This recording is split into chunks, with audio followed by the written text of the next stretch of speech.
वह कभी Yamaguchi group का सबसे खतरनाक हत्यारा था, जिसका कोडनेम था भूत।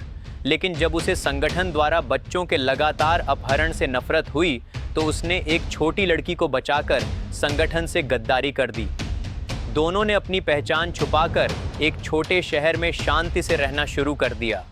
भूत कभी भी अपनी पहचान उजागर नहीं करना चाहता था, इसलिए जब छोटे मोटे लुटेरे सामने आते तो वह चुपचाप उन्हें पैसे दे देता। फिर भी संगठन की नज़रें उनसे हटती नहीं थीं। एक दिन जब वह लड़की के साथ घूम रहा था तो उसे आसपास किसी की हत्या करने की मंशावन महसूस हुई। उसने लड़की को घर भेज दिया और खुद अकेले उस खतरे की तरफ बढ़ गया। वह तुरंत अपने दुश्मन को पहचान गया और अचानक गोलियों की बौछार शुरू हो गई। लेकिन भूत ने भूत जैसी फुर्ती से सभी गोलियों से बचकर सिर्फ एक पेन से हत्यारे का काम तमाम कर दिया। भूत जानता था असली लड़ाई अभी शुरू हुई है। उसने लड़की को एक दोस्त के पास सुरक्षित छोड़ा और खुद अकेले घर की ओर बढ़ गया।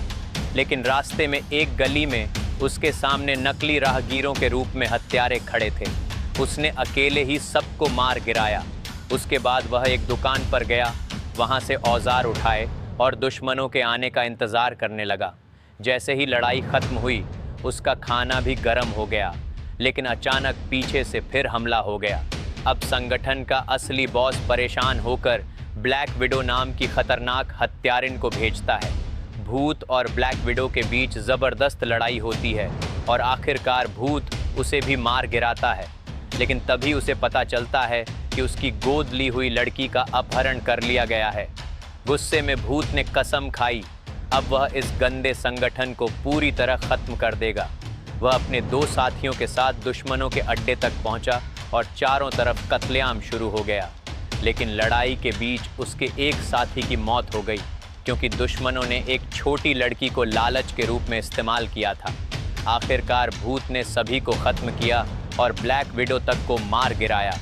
लेकिन उसके सामने अब भी 2 सबसे बड़े दुश्मन बचे थे, संगठन का बॉस और उसका पुराना साथी काला नाग। दोनों कभी एक साथ दुनिया पर राज करते थे, लेकिन अब विचारों के मतभेद से दुश्मन बन चुके थे। भूत ने लड़की को सुरक्षित छोड़ा और अकेले ही अपने आखिरी युद्ध के लिए निकल पड़ा। अंत में जब बाकी सब दुश्मन खत्म हो चुके थे तो भूत और उसके पुराने साथी के बीच अंतिम और सबसे खतरनाक लड़ाई शुरू हुई।